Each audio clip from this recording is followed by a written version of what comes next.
Você já pensou em vender a sua empresa? Aqui na Mercos somos recém-adquiridos pelo Grupo Nuvini e decidimos gravar esse episódio para compartilhar um pouco com vocês sobre esse processo. Bora pro episódio? Começa agora Mercoscast, o programa dos representantes e gestores comerciais de sucesso. Uma iniciativa Mercos, o software que potencializa suas vendas. Olá pessoal, estamos começando mais um Mercoscast, nosso programa quinzenal de YouTube Podcast para representantes e gestores comerciais. Meu nome é Celso Tonelli, sou um dos fundadores da Mercos e diretor de produto. E hoje nós estamos aqui com uma bancada um pouco diferente, em comemoração aos 11 anos da Mercos e também essa grande conquista que foi a aquisição pelo Grupo Nuvini. Quero convidar aqui para participar Thiago Brandes, nosso CEO. Seja bem-vindo aí, Thiago. Obrigado Celso, obrigado pessoal que nos ouve aí. E também, para complementar, nosso outro sócio, Rafael Trapp, que é diretor de operações aqui na Mercos. Seja bem-vindo aí, Trapp. Valeu, Celso, obrigado aí. Bem feliz de participar da conversa. Beleza.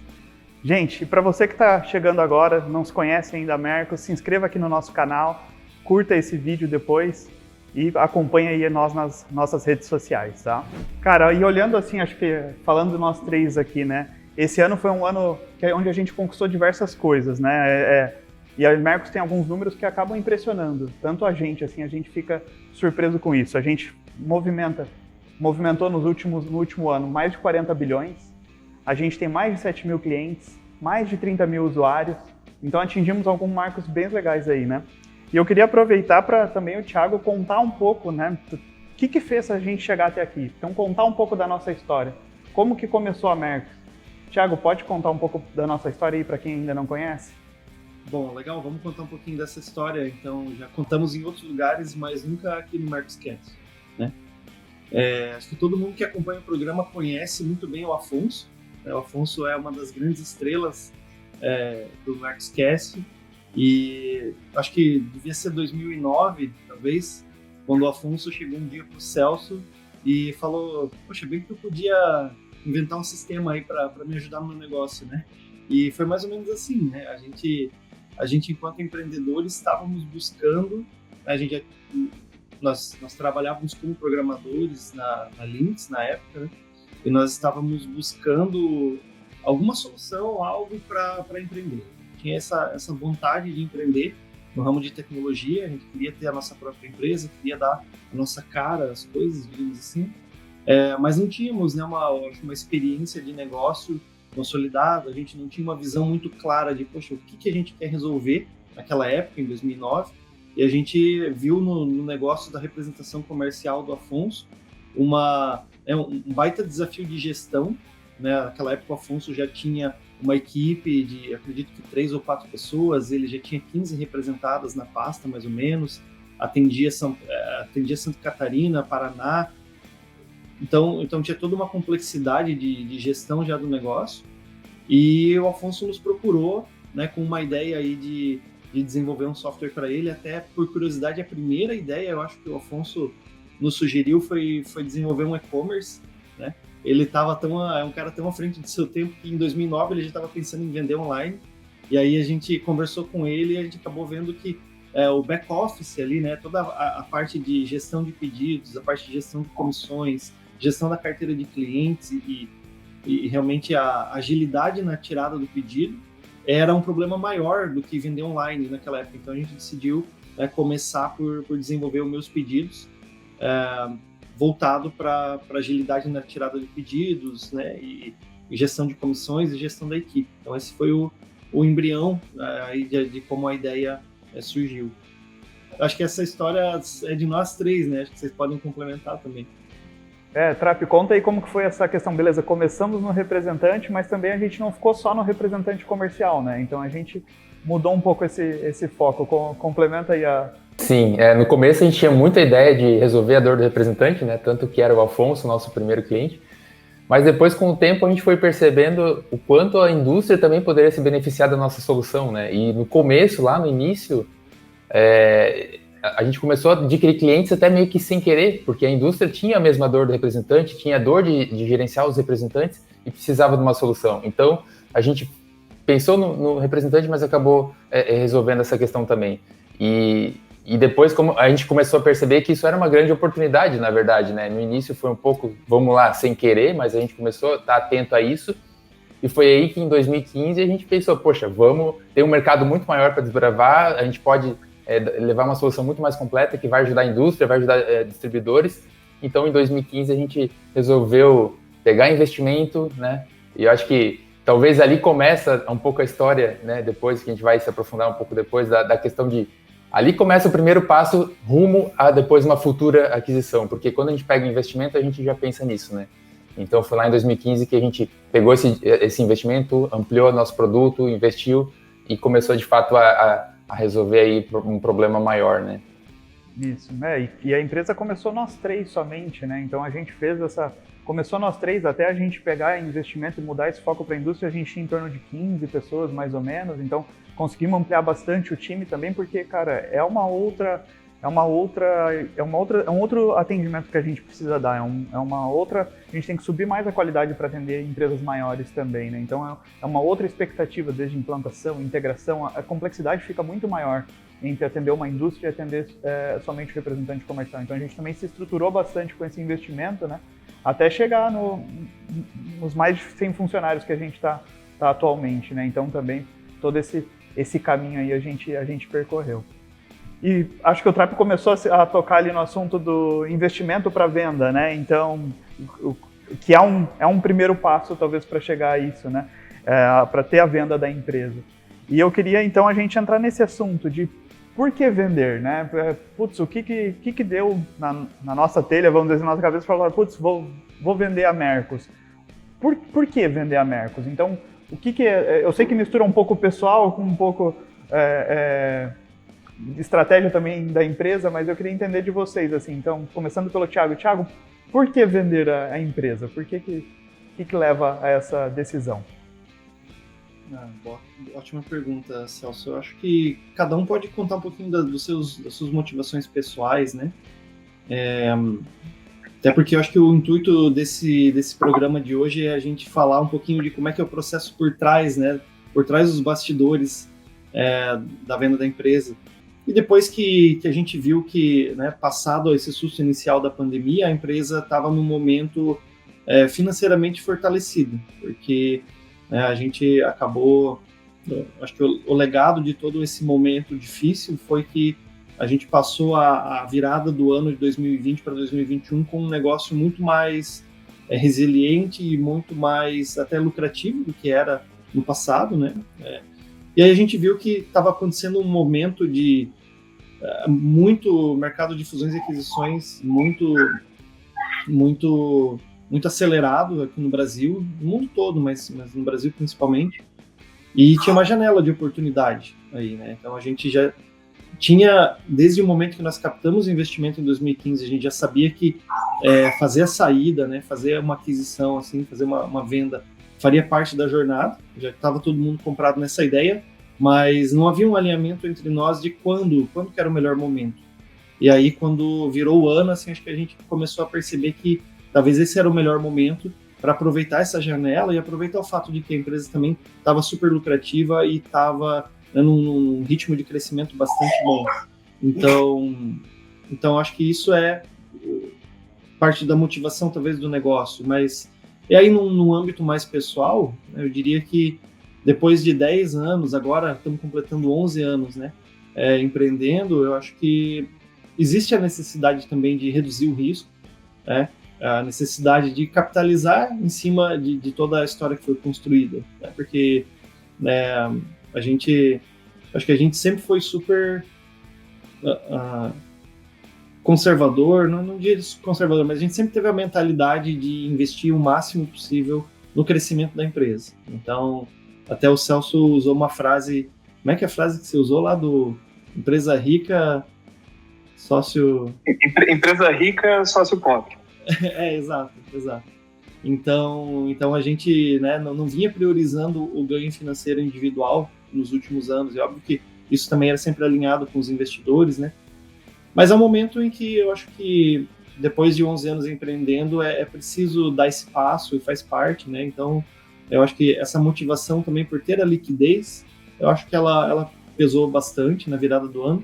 mais depois que você passa por uma experiência de quase morte, né? Eu não diria que foi quase morte, não, óbvio que não, mas é um susto tão grande quanto a gente passou, né? Porque depois que a gente reduziu o quadro, a empresa estava super saudável financeiramente, mas então em nenhum momento a gente chegou perto da morte, mas esse susto faz a gente pensar, né? Poxa, e nos próximos 10 anos, né? Será que pode acontecer um novo evento, tipo uma pandemia, né? Então, tudo isso começa a passar na cabeça do empreendedor, e eu acho que a gente chegou à conclusão que era o momento certo de buscar fazer a saída e trazer, no fundo, é um novo sócio, né?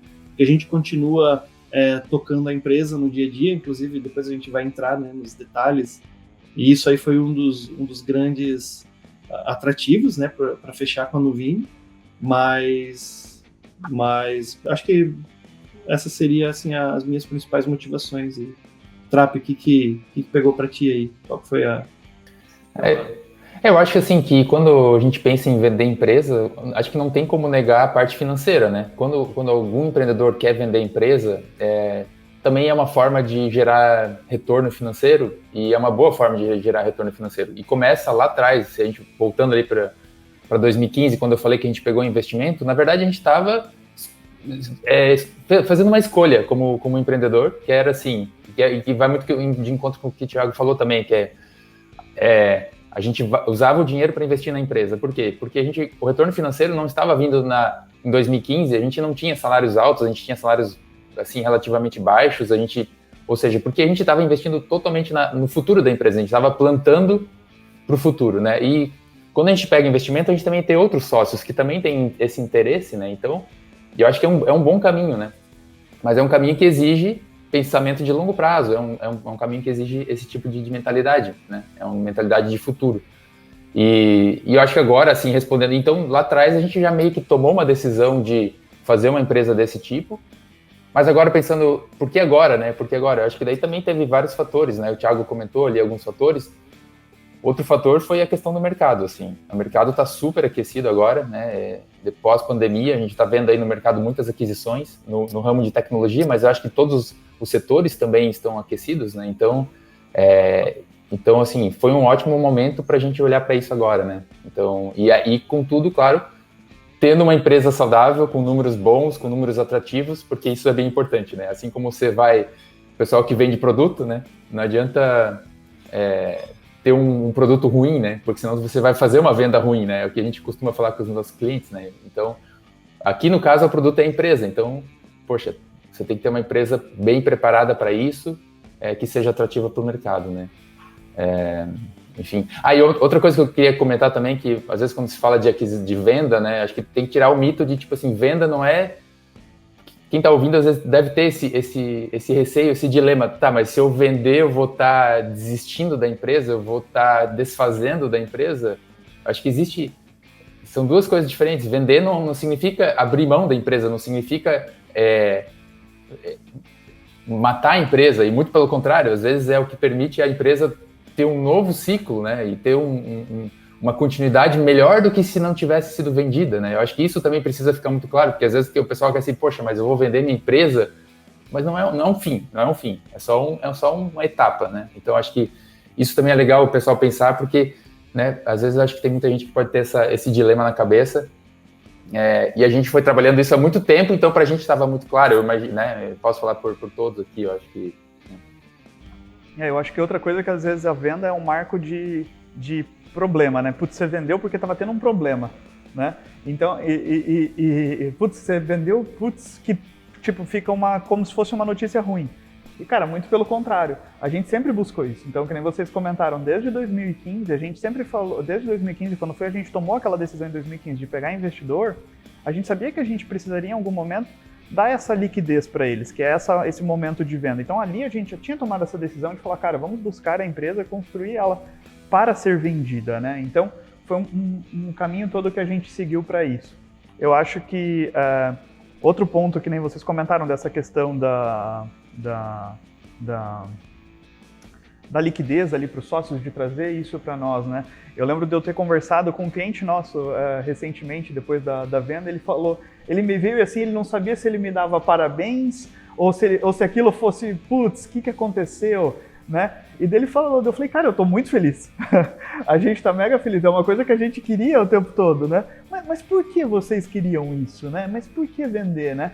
Então, até eu falei pra ele, cara, é uma conta que às vezes você faz na pessoa física, vamos dizer assim, que você tem que fazer como empreendedor, que é o seguinte, cara, quantos anos trabalhando na empresa vai me dar esse retorno que eu vou ter de imediato? Então, acho que é isso que também motiva a gente. Então, é isso que talvez a conta que as pessoas têm que fazer para valer e falar, putz, realmente, poxa, vai me compensar 5, 10 anos de trabalho e eu vou ter isso no momento zero, que eu vou poder trabalhar com essa grana, investir e já vai me dar um conforto aqui na minha vida. Então, eu acho que eu vou trocar esse tempo, né? A venda nada mais é do que às vezes você está trocando um tempo teu futuro pelo presente aqui, você está adiantando isso. Tanto para quem compra, né? A pessoa está comprando isso porque vai ter um retorno depois de alguns anos e você está recebendo isso de imediato, que é aquele retorno. Então é legal pensar dessa forma, né? E daí isso ele até falou, puxa, eu nunca tinha pensado por essa maneira.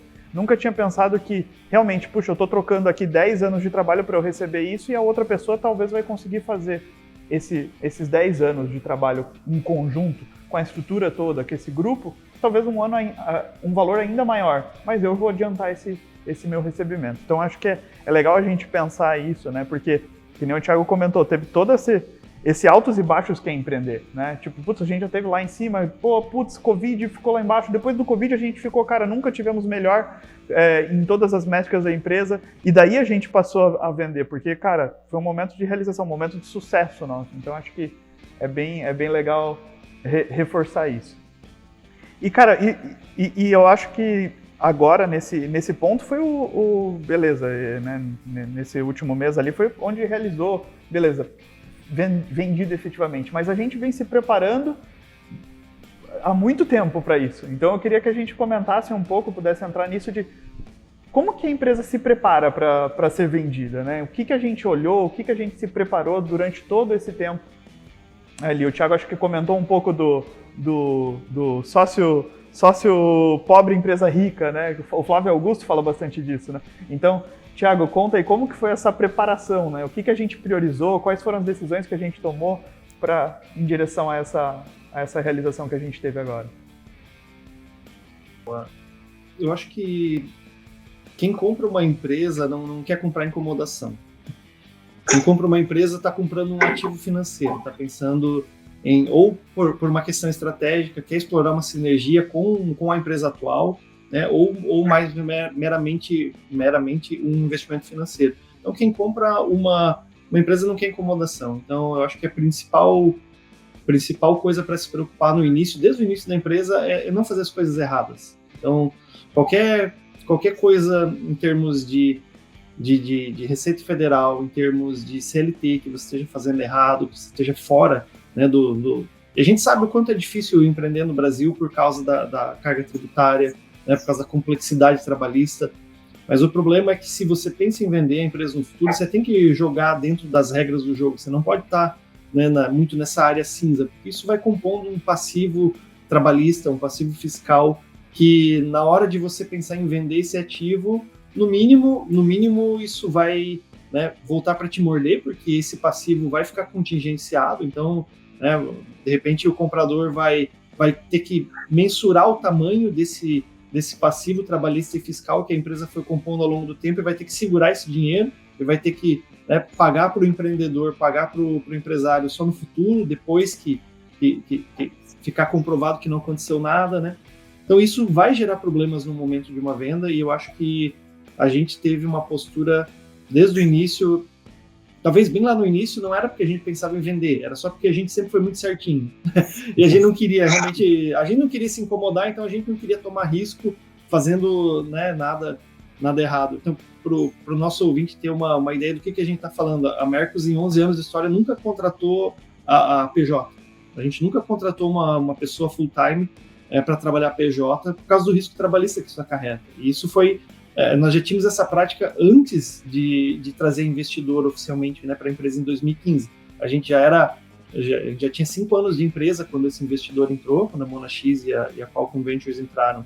Então é óbvio que quando o investidor entrou, o nível de exigência de ter tudo certinho só aumentou, mas a casa já estava em ordem. Em 11 anos, e aí resultado disso, em 11 anos a gente nunca tomou uma ação trabalhista. E isso Acho que quem empreende no Brasil sabe o quanto isso é raro. Então, a gente também já foi colhendo, mesmo antes da venda, a gente foi colhendo o benefício de ter feito tudo certinho, né, de não precisar se incomodar, de não tomar processos, não tomar prejuízos. Então, eu acho que é uma coisa que vinha muito do nosso DNA já, de fazer as coisas do jeito certo, e nos beneficiou muito na hora da venda. E eu acho que todo mundo que pensa em vender sua empresa no futuro tem que ter essa mentalidade no momento zero já. Claro que isso é só um dos aspectos. Eu acho que Trap consegue complementar com outras coisas aí. Sim, eu acho que outro aspecto que eu acho que é interessante é pensar sempre na estruturação e na profissionalização da sua empresa, né?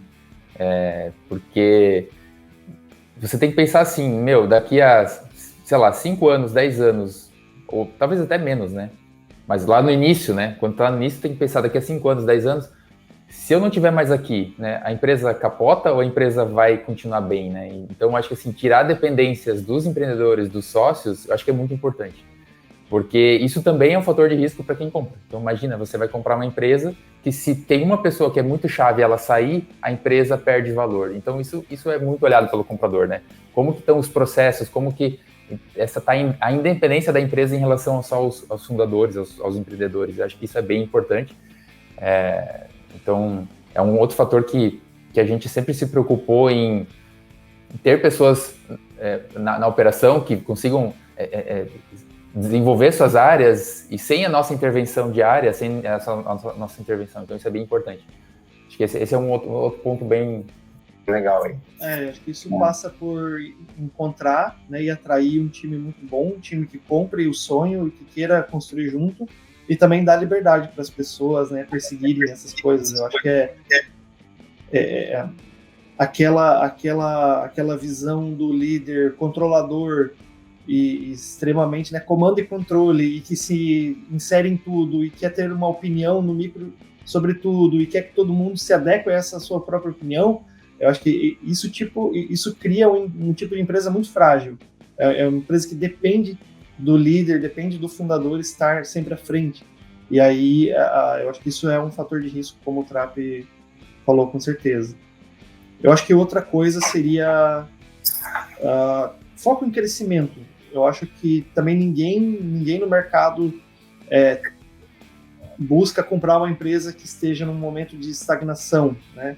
Ou que esteja gerando lucro, mas com crescimento muito baixo. Então, eu acho que você sempre tem que estar reinvestindo e tendo um caminho claro para o crescimento. Tanto que, né, depois a gente vai contar um pouco mais do processo com a Nuvini, mas uma das primeiras etapas ali com eles foi apresentar um plano de negócios. Olha, o que esse negócio vai ser daqui a 5 anos? Né? Qual que é a visão? Onde que a gente quer chegar? E realmente tratar esse momento da venda como um novo começo, um novo ciclo, e tá sonhando grande, tá buscando crescimento, porque acho que isso toda empresa que tá adquirindo aí nesse mercado que está super aquecido vai estar se preocupando com isso também. Então, acho que foco em crescimento e ter um caminho claro para crescer é super importante também. Então, o Thiago comentou ali começou falando ali de passivos, né? Não tenha passivos na tua empresa, busque não ter. Se você quer ter uma venda, ninguém vai comprar, ou se for comprar, vai te descontar esses passivos, né? Isso vai recair sobre o preço da venda. Então, assim, não faz sentido você ter PJ, questão de impostos tem que estar bem cuidado. Então, tudo isso você tem que tomar bastante cuidado. Acho que a gente indo para a realidade da indústria de distribuição beleza, os meus representantes, que são, muitas vezes, a maior folha de pagamento da indústria, né, em termos de pessoas. Eu tenho um contrato com eles, tá legal isso? Então a gente volta e meia comenta isso nos Mercoscasts aqui, é aquele contrato só de boca e tudo mais, né, e não formaliza isso, não deixa isso certo. Cara, é a primeira coisa que a empresa vai olhar que você paga um prestador de serviço e não tem um contrato legal, putz, o que está acontecendo? Isso vai gerar um passivo. Então, até esse cuidado que você tem que ter com a tua equipe é importante, né? Então, e a mesma coisa eu acho que nem o Trap comentou ali, deixar as coisas escaláveis. Então, às vezes a gente vê aqui que uma indústria, tem um produto lá que depende muito do fundador, e sem o fundador aquele produto não tem valor. Não, como que você faz para começar a delegar isso para o teu time, tirar um pouco isso de você, né, e passar isso para todo o teu time? Acho que quando a gente fala de representação comercial é ainda mais difícil, porque na representação comercial a gente né, é difícil a gente ver um case de venda de uma representação comercial. E se a gente pensar ainda, está muito atrelado àquela pessoa. Então, como que ele vai tirar e vai realmente se transformar numa empresa de representação, né, no empreendedor ali realmente? Então, despersonificar aquela empresa é um desafio bem grande, né? Mas a gente tem visto aí, hoje em dia, até influencers sendo comprado, né? Empresa de canal de YouTube, que é mais personificado que isso. Então, é possível, eu acho, a gente pensar em uma venda de uma representação, mas como você vai estruturar para isso, né? E acho que esse ponto do crescimento que o Thiago comentou, né? Acho que não tem certo e errado, né? Você não precisa também construir uma empresa só para ser pensando na venda, né? Então você pode falar, não, quero usufruir dela aqui, vou tentar tirar o máximo de lucro possível, mas aí são questões de escolhas. Acho que é questão de você saber a que caminho você quer chegar, e a gente tem isso muito claro de, cara, qualquer real que entra aqui para a Mercos, desde meus pedidos, a gente vai reinvestir em crescimento. Vai buscar chegar no valor que a gente, num faturamento mais alto. Como que a gente pode fazer esse R$1 que entrou aqui virar mais crescimento e mais investimento aqui para a empresa? Então a gente sempre buscou isso como um todo, né? Eu acho que talvez o ponto é que no momento de uma venda da empresa, você está vendendo um ativo que ele vai muito além do produto, ou o que você faz, mas você está vendendo como você faz, né? O quão bem organizado você está, se você tem risco na empresa, se você não tem risco na empresa, então ela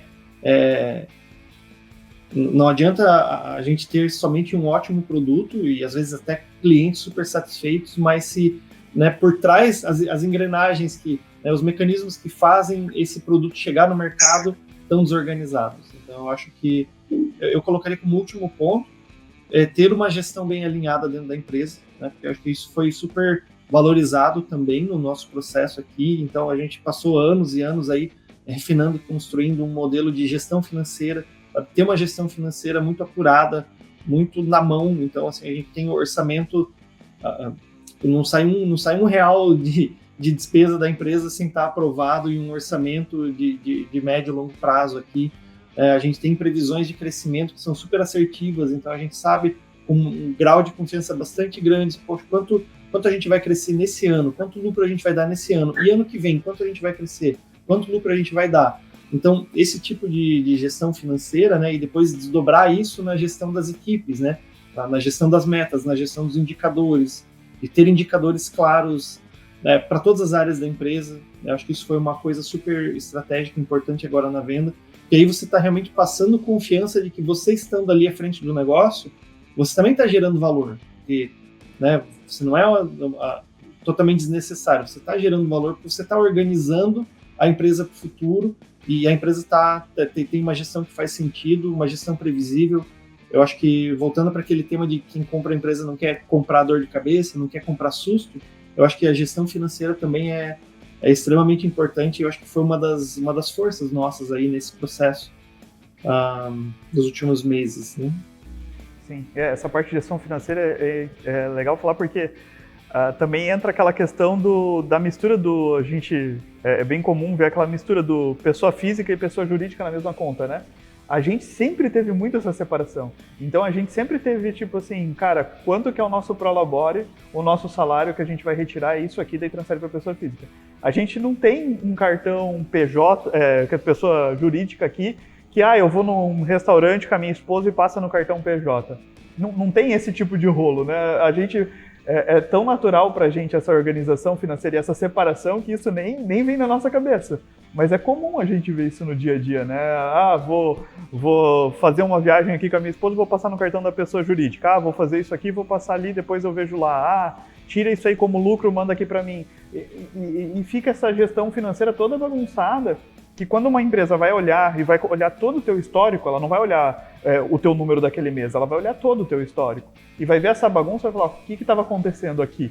Né? Então não dá para se entender. Quanto que era o teu prolabore, afinal? Era R$1.000 que está aqui, que é um salário mínimo? Ou era 20 mil, que é tudo que você tirou de lucro nesse mês, e no outro mês você tirou 15, depois você tirou 30, e depois 5, e a tua média está em torno, sabe? Então fica aquela coisa toda bagunçada, porque o cara não organiza essa gestão, que nem o Thiago comentou, né? Então é comum ver isso. Isso é um desalinhamento que vai gerar problema na hora de vender, e eu acho que o pior ainda é quando daí existe uma mistura entre o que é despesa da empresa e o que é despesa... Isso. Porque às vezes você tem uma incerteza de, tipo, tá, qual que é a retirada mensal? Qual que é o prolabore em cima do qual, né, você deve impostos? E o que é realmente retirada de lucro que é livre de impostos?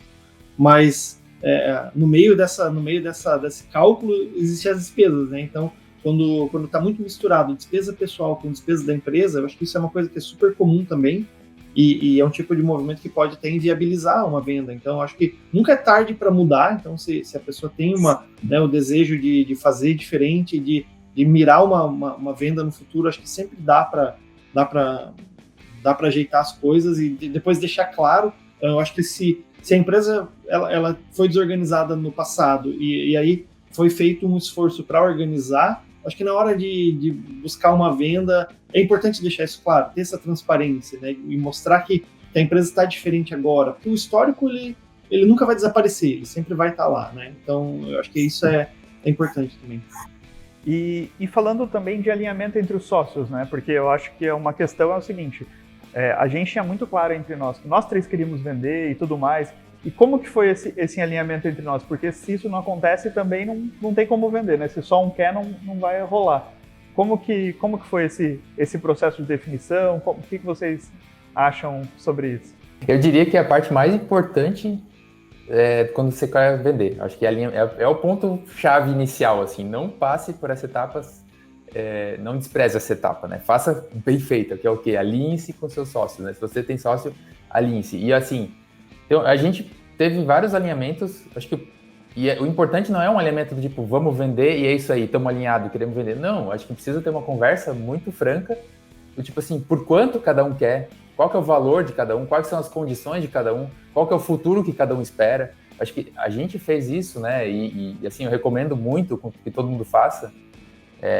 Então, a gente tinha muito claro isso. E até os detalhes, por exemplo, a gente quer vender a empresa por tanto, tá, mas isso é livre de impostos, é bruto, é líquido, em quanto tempo? Eu acho que tipo de comprador a gente não quer, porque a gente não acha que não faz sentido para a empresa para o futuro. Então, a gente tinha vários alinhamentos nesse sentido. Então, senta com os seus sócios, alinhe e depois formalize, né? Porque eu acho que é importante, nem que seja um e-mail, né? Eu acho que a coisa mais... Vai lá, a gente depois mandou um e-mail para, é isso aqui, esse aqui, beleza, tamo junto, é isso aí, né?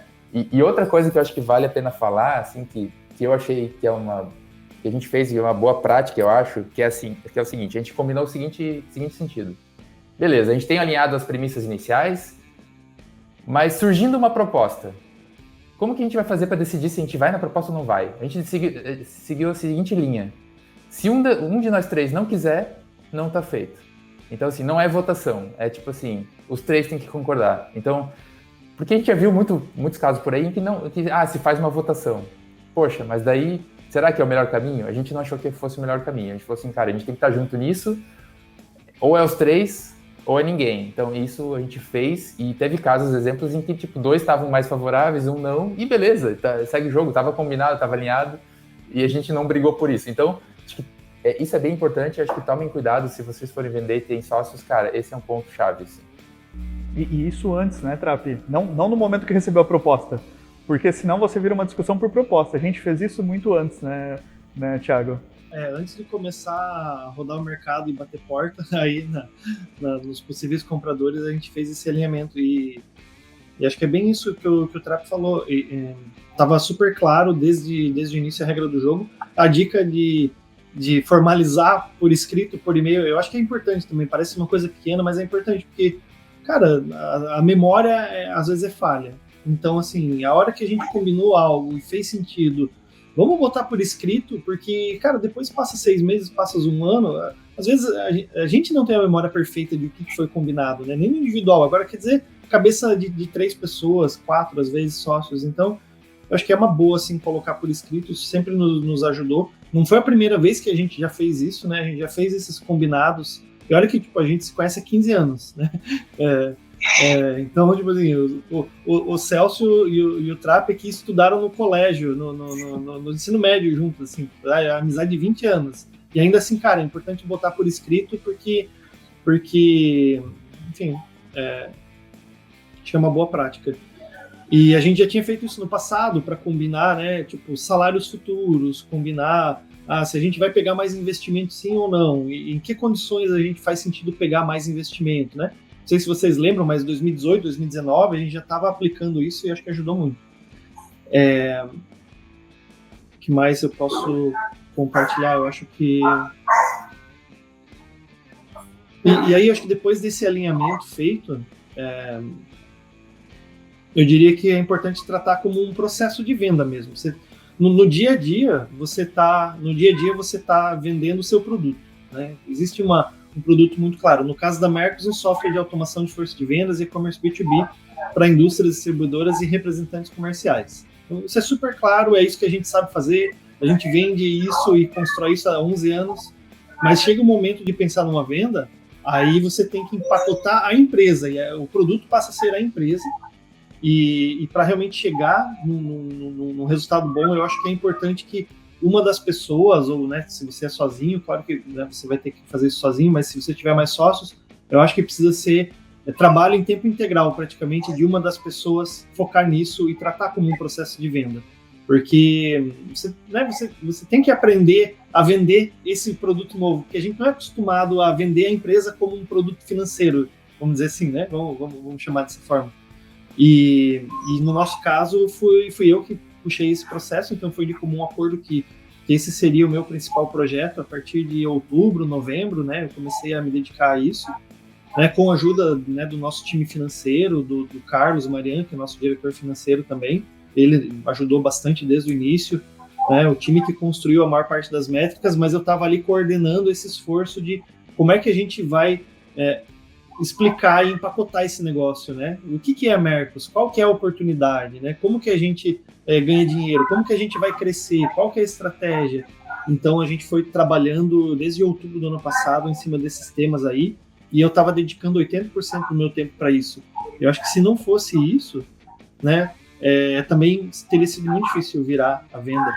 E é importante ter esse alinhamento entre os sócios, porque se você está dedicando ali, no meu caso, está dedicando 80% do tempo para isso, significa que o resto da empresa, do meu tempo, vai ficar desassistido. Então, a empresa vai ficar mais largada, né? Entenda isso, vai ficar mais no piloto automático, vamos dizer assim, algumas coisas do meu ponto de vista. Então, aí, os outros sócios, acho que tem que estar muito alinhado de os outros sócios puxarem, os outros sócios estarem ajudando.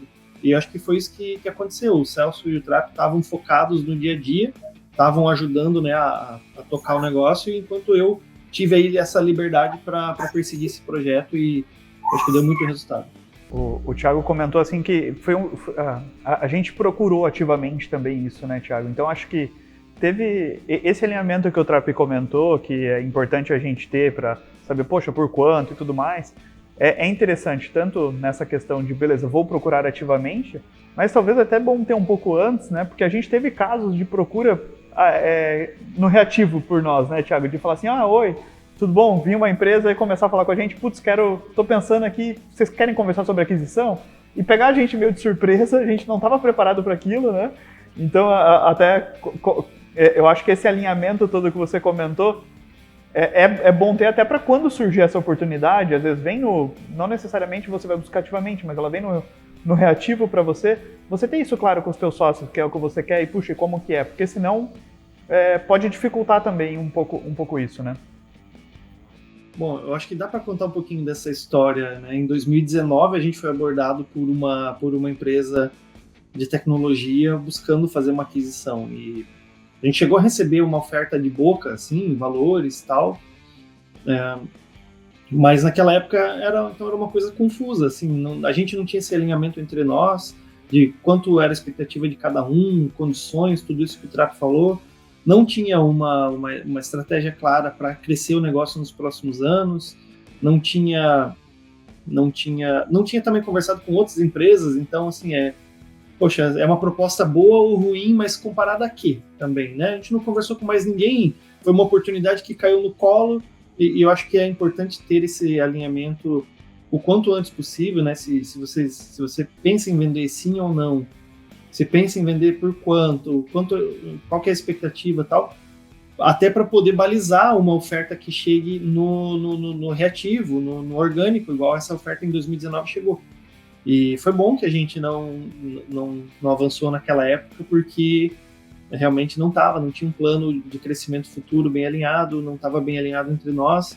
Eu acho que se a gente tivesse avançado para aquela venda lá, a gente teria risco de se estressar. Então, acho que foi bom. Eu acho que isso mostra o quanto é importante não se deixar levar por oportunidades. Assim, eu tenho um pouco desse viés. Pelo meu cargo ser uma coisa pública e estar no LinkedIn e tal, cara, assim, proposta de parceria e pessoas buscando, chega todo dia alguma coisa assim. Então, não é, obviamente, oportunidades de comprar a empresa, igual a gente está falando aqui, mas oportunidades de forma geral. E eu acho que fazer as coisas de um jeito muito intencional, olha, a gente quer isso em tanto tempo, esse é o objetivo. Eu acho que isso é importante para não se deixar levar por, às vezes, uma oportunidade que vem no reativo e, tipo, sequestra a pauta e sequestra a agenda, né, dos sócios, e dali a pouco o sócio está pensando em outras coisas que talvez não é o que deveria estar pensando no momento. Então, eu acho que ser muito intencional é uma sugestão que eu daria. Legal. E gente, para a gente também encaminhar aqui para o final, eu queria que vocês complementassem o que mais vocês têm de dicas ou alguma coisa que vocês acham que é legal comentar para quem está pensando agora e falar assim, putz, vou começar a olhar isso, estou pensando em vender. Tem mais algum ponto que vocês queiram complementar?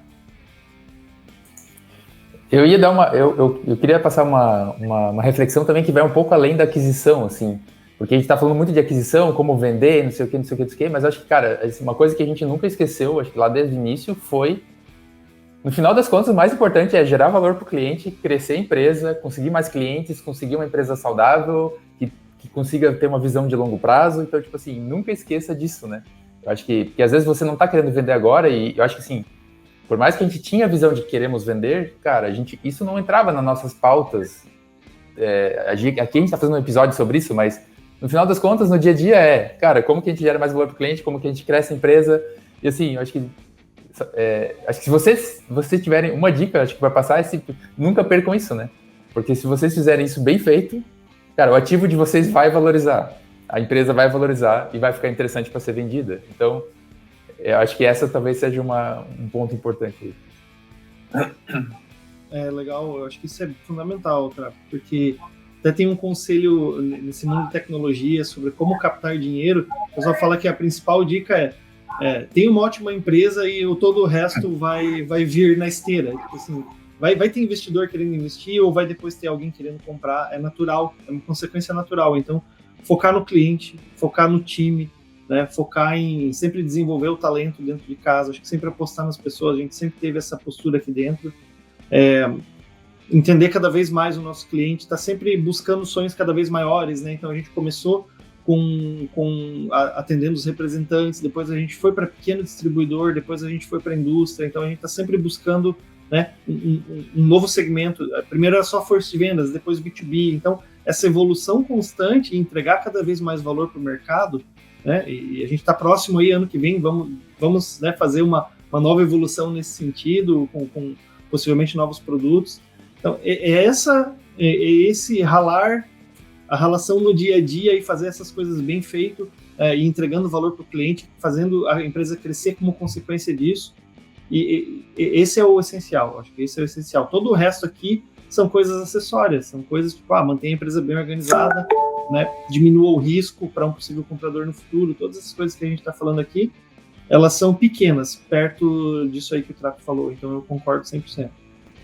Exatamente. Não pode esquecer nunca isso, e eu acho que também os nossos clientes também observam isso, né? A gente sempre busca uma qualidade de atendimento, uma qualidade de produto, evolução constante nele, não deixa a questão estagnar. Então a gente busca isso, entrega de valor, porque tudo isso é o principal, né? A empresa existe com essa finalidade. A empresa não existe para ser vendida, a empresa existe para agregar valor, e a oportunidade de ser vendida vai aparecer se ela está fazendo isso muito bem para o mercado que ela está atuando, né? Então acho que isso é bem importante, é muito bom a gente falar sobre isso também. E, gente, entrando no assunto de o que vai mudar daqui para frente, né? Então, na Mercos, né? Então, vendemos. E agora? O que muda? Principalmente, talvez, pensando para os nossos clientes, né? O que muda para eles? O que muda na empresa como um todo? Queria que a gente entrasse um pouco nisso também para deixar isso claro para todo mundo. Eu acho que para os nossos clientes não muda absolutamente nada. Eu acho que o que vem de novidade, o que eu acho que vem de mudança para os nossos clientes é que a gente vai poder investir ainda mais, né? Com esse marco da venda para a Nuvini, a gente construiu ali um plano de negócio para continuar crescendo e continuar investindo, e existe um investimento previsto bastante grande aí nas equipes de tecnologia que o Celso, né, toca. Então, a gente vai ter novidades de produto, a gente vai, né, voltar a contratar. Nós já contratamos desde maio, que foi quando a gente começou a conversar né, aprofundar a conversa com a Nuvini, já contratou umas 25 pessoas, se eu não me engano, e para o ano que vem vamos contratar mais umas 30 pessoas. Então, acho que queria deixar essa mensagem para os nossos clientes que a mudança vai ser sempre positiva, porque a gente está agora alinhado para continuar crescendo a empresa, alinhado para reinvestir cada vez mais e gerar valor, que no fim das contas é o que vai levar a gente cada vez mais para o próximo patamar, gerar valor para o nosso cliente e crescer a empresa como consequência disso. E falando de detalhes assim de marca, não muda, os 3 sócios aqui continuam, né? Agora não são mais sócios, agora são administradores, né? Nós 3 continuamos à frente do negócio aí, temos um plano, né, concreto com a Nuvini até 2024, então nada disso muda no dia a dia. O nosso time também só está crescendo, né? As pessoas, as lideranças principais e a maior parte dos M-Players está todo mundo, né, dentro desse mesmo barco aí. Então acho que é uma novidade super boa para os nossos clientes, porque vai liberar mais capacidade de investir e lançar produtos melhores e lançar evoluções no produto, que a gente sabe que, né, depois da época da pandemia a gente deu uma desacelerada nisso e agora a gente vai voltar a acelerar no futuro próximo aí. É isso aí. Acho que o Thiago falou bem ali, é uma questão que a gente agora vai... não é um ponto final, né? Eu acho que nem para nós 3, nem para a empresa, não é uma aquisição que está pegando, incorporando e beleza, vamos ver como que a gente incorpora. Não tem nada disso. Acho que isso até partiu na nossa decisão de por que a Nuvini, né? Então é uma questão que, poxa, não, cara, vamos, agora a gente está junto, eles vão trazer a expertise do grupo também para ajudar a gente em crescimento, ajudar a gente a melhorar atendimento para vocês, melhorar produto, então a gente vai poder fazer mais investimentos do que a gente vinha fazendo, então já estamos buscando contratações para reforçar o time, para a gente melhorar isso e realmente impactar vocês, nossos clientes, de uma forma ainda melhor, né? Então fazer isso tudo que a gente já faz ser cada vez melhor e a percepção de vocês só melhorar ainda mais sobre a gente. Então é isso. Obrigado pela participação. Thiago, Trapp, muito obrigado até aqui. E você que nos acompanhou, eu queria te pedir para se inscrever no canal, clicar aqui no curtir esse vídeo e deixar comentários aqui, qualquer curiosidade ou qualquer coisa que você queira saber sobre a Mercos ou sobre o processo de aquisição, fica à vontade que a gente promete que vai responder todos os comentários, tá bom? Valeu e até a próxima.